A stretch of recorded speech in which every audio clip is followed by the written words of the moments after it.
Have you ever found yourself wondering, is it just me? Am I just sensitive, scattered, socially awkward? Or could there be something deeper going on? You relate to neurodivergent experiences, maybe strongly, but you've never been diagnosed. Or maybe you tried to get assessed and were told, you're fine. Yet, you're not fine. You're struggling. And that feeling, that in-between space, let's call it being unofficially neurodivergent. Hi, I'm Essie. I'm an autistic and ADHD therapist, and today we're going to talk about what it means to be unofficially neurodivergent, the folks who live in the gray zone of neurodivergence. You might not meet the official clinical cutoff, or maybe your traits show up differently. Or maybe you just got lost in the noise of practitioner bias, outdated assessments, and life's messy context. Whatever the reason, you've been left without a name for your pain. Let's talk about that. When we think about neurodivergence, most of us picture the obvious signs: disruptive behavior in class, visible stimming, or hyperactivity that draws attention. That's what decades of diagnostic frameworks have trained us to look for. But what happens when the signs aren't loud? When they live inside a carefully curated persona? When the person struggling has already learned how to keep it hidden? This is where so many people slip through the cracks.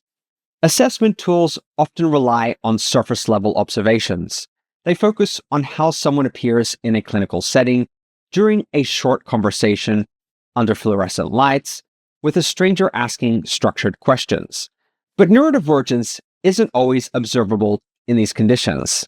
It shows up in the missed phone calls, the late-night spiral after a casual social interaction, the mounting dread over unread email, the overwhelm of a ticking clock when no task has been started. For those who've developed coping strategies, masking, scripting, perfectionism, those traits can camouflage the underlying struggle. People adapt, they overfunction, and they often do it so convincingly that even trained professionals don't spot the stress fractures. There's also the matter of who gets taken seriously.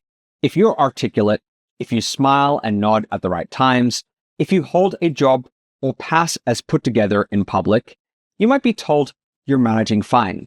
But we rarely stop to ask, at what cost? Add in cultural bias, stereotypes, and the lack of training on how autism and ADHD show up in women, trans folks, people of color, and adults, and you've got a system that routinely overlooks those who need support most. Sometimes, the people who are suffering the most are the ones who've become experts at hiding it. There's this common idea that unless something qualifies as a diagnosis, it must not be that serious.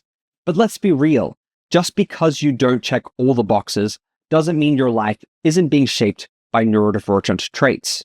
Think about it like a spectrum of sound. Some people have neurodivergence that hits like a siren, loud, urgent, unmistakable. Others experience it more like a low hum, persistent, distracting, harder to point to, but still very real. To have a subclinical diagnosis doesn't mean you're imagining things. It means the system isn't listening carefully enough. The term subclinical refers to a set of traits that are present and impactful, but not intense or numerous enough to meet the official criteria for a diagnosis. You might have a handful of significant challenges, but because they don't show up in all the right places, or you've found ways to cope, they're not seen as clinically significant. It's like standing in a doorway of a house, but never being invited all the way in. You know you're close, but close doesn't get you a key. Maybe you've always needed structure, but the second that structure shifts, like a new boss, a class schedule change, or travel, you feel like you're spiraling. Or you might hold everything together all day, then collapse into shutdown mode the second you're alone. Maybe it's not that you can't do things, it's that they take you twice as long and drain you 4 times as much, but no one sees the back-end effort. It's easy to overlook these patterns when they're quiet, especially if you've been praised for your resilience, your adaptability, your ability to push through. But functioning isn't the same as thriving. Surviving isn't the same as living well. The mental toll of living just under the radar is often invisible until burnout hits. And when it does, it can feel like it came out of nowhere because you've been white-knuckling through it for so long that even you didn't realize how much pressure you were under. The impact is there, whether it fits into a diagnostic box or not. There's no single checklist for being unofficially neurodivergent. It doesn't always look like the classic traits you read about in diagnostic manuals. It's often quieter, more internal, but it's deeply woven into your day-to-day life. You might rehearse conversations endlessly before and after they happen. Even basic texts can take 30 minutes to write because you're trying to get the tone right. You might feel exhausted after socializing, not from disliking people, but from trying to monitor your facial expressions, filter your words, and decode unspoken rules all at once. You might stare at the dishwasher for 20 minutes because starting a simple task feels like lifting a boulder. You might lose entire evenings to hyperfocus, then forget to eat, drink water, or answer messages. You might get stuck in a shame loop over a small mistake, replaying it in your mind for days. For some, these traits blend into routines so seamlessly that you barely notice. You might think, doesn't everyone do this? Until you realize that no, they don't. Maybe you were the gifted kid who always finished your work early, but couldn't start a homework assignment without a full-blown panic spiral. Or the one who was labeled mature for your age, not because you were emotionally advanced, but because you were constantly scanning your environment for signs of danger, rejection, or judgment, and adjusting your behavior accordingly. Maybe you've always been told you're high functioning, but what people don't see was how much scaffolding, emotional, logistical, sensory, it took to show up that way. The rituals, the scripts, the backup plans, the way you spend your weekends recovering from the week. What's hard about being unofficially neurodivergent is that it often doesn't look like a struggle until you look closely. And once you do, it's impossible to unsee how many parts of your life you've built around simply trying to cope. For a lot of people who are unofficially neurodivergent, there isn't some big dramatic moment of discovery. It's not a lightning bolt. It's more like slowly waking up to a pattern that's been there all along, hidden in plain sight. It can start with a sense of familiarity. Maybe it's a reel about rejection sensitivity, a TikTok about masking, a meme about executive dysfunction that hits way too hard. You laugh at first, but then you feel it in your chest. You watch one more, and then 10 more. You start noticing things from your past with new eyes.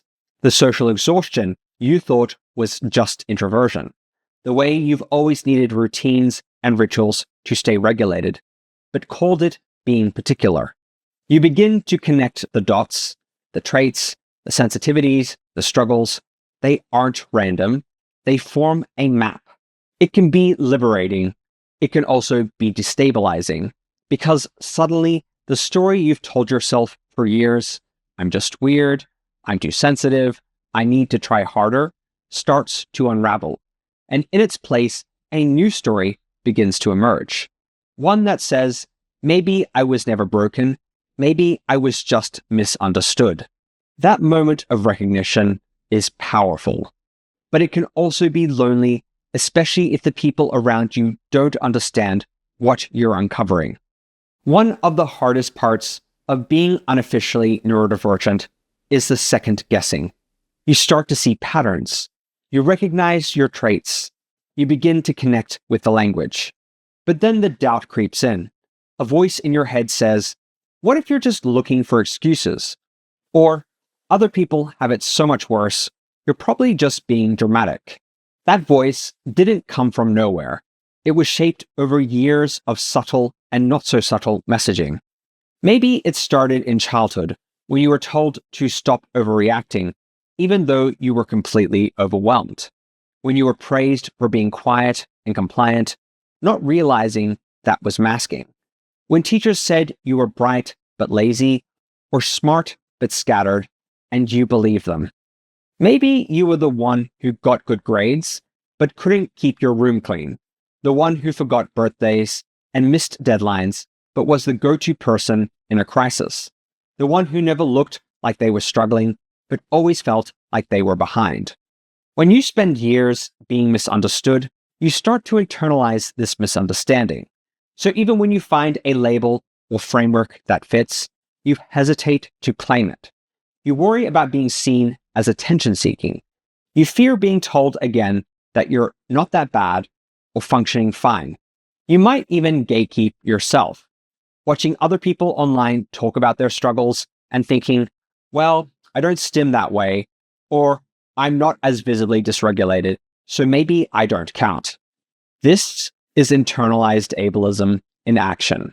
It convinces you that if you're not suffering loudly, you're not suffering enough. But here's the thing: masking, overcompensating, and holding it together until you crash are also valid experiences of neurodivergence. And the belief that you have to be visibly falling apart to be worthy of support, that belief is the thing that most needs unlearning. You don't have to wait for your life to fall apart to start taking care of yourself. You don't have to earn your right to understand who you are. When you start to suspect you're neurodivergent, one of the biggest questions that comes up is, should I get formally diagnosed? For some people, the answer is clear. They want the documentation, the validation, the accommodations. A diagnosis can open doors, access to workplace support, educational adjustments, or therapy that actually makes sense. For many, it can be a powerful moment of affirmation. This is real. I'm not imagining it. But for others, it's complicated. Getting assessed as an adult is often expensive, time-consuming, and emotionally exhausting. Waitlists can stretch for years, and depending on where you live, you may not have access to clinicians who truly understand how autism and ADHD show up in adults, especially those who mask, those who aren't white, and those who don't present in stereotypical ways. Some people go through the entire assessment process only to be told they don't meet the threshold, not because they aren't struggling, but because they've learned how to blend in too well. And then there's the emotional side. What if you get a diagnosis and it doesn't feel like relief? What if it makes things heavier? Or what if you don't get a diagnosis at all and it makes you question everything you've learned about yourself? Here's a gentle truth. A diagnosis is information. It's a tool, not a verdict. And you get to decide if it's a tool that would help you or not. Ask yourself, would a diagnosis help me access resources or accommodations I need? Am I seeking validation I could offer myself through community, education, or self-recognition? Do I want more clarity for my own peace of mind, or is the pursuit of a label currently adding stress to my life? There's no right answer, and your path doesn't have to match anyone else's. Many people live full, supported lives with self-diagnosis or community recognition alone. And more therapists, coaches, and spaces are embracing the idea that lived experience is just as valid as clinical paperwork. So if you decide to seek a diagnosis, great. If you don't or can't, that doesn't mean your experience is less real. Your needs still matter, your patterns still deserve understanding, and your identity is still yours to explore. Here's something I want you to really take in. You don't need a diagnosis to begin healing. You don't need a label to start making your life softer, kinder, and more aligned with how your brain actually works. One of the biggest shifts people make when they begin to explore their neurodivergence, especially if they're unofficially neurodivergent, is moving away from the question, what's wrong with me, toward the question, what do I need? And that question, what do I need, opens the door to real change. Maybe you need fewer transitions in your day. Maybe you need tools that support your executive functions, visual timers, body doubling, digital sticky notes. Maybe you need to stop forcing eye contact. Maybe you need to wear noise-canceling headphones to the grocery store. Maybe you need to take movement breaks between tasks, or stop saying yes to social plans you know will drain you. These may seem like indulgences, but they're fair adjustments. They're support systems, and you can build them without anyone's permission slip. You can also begin unlearning old survival strategies that no longer serve you, like apologizing for needing rest, or trying to prove your worth through productivity, or hiding your overwhelm to make others comfortable. Healing might also look like reconnecting with joy, letting yourself stim, reclaiming special interests you were once teased for, letting your brain play the way it wants to play. That kind of self-allowance is healing too. And perhaps most importantly, healing often begins with community, being in spaces where you don't have to explain why certain things are hard, where people just get it. That validation can be medicine. You don't need to earn support through suffering. You don't have to justify your exhaustion. You don't need to be officially neurodivergent to begin designing a life that feels more livable for you. Your nervous system doesn't care what's written in your file. It cares about safety, about regulation, about rest. That's where healing begins. So if you've made it this far, if you've been nodding along, feeling that familiar ache in your chest, or even tearing up a little, you're probably carrying a truth that's been waiting a long time to be heard. Maybe you've never had a name for your patterns. Maybe you've been told over and over that you're fine, even though things haven't felt fine in years. Maybe you've convinced yourself that you don't need support because you're still getting things done, just barely, and at a cost no one else sees. I want to say this clearly. You're not imagining it, you're not overanalyzing, and you're not stealing space from anyone.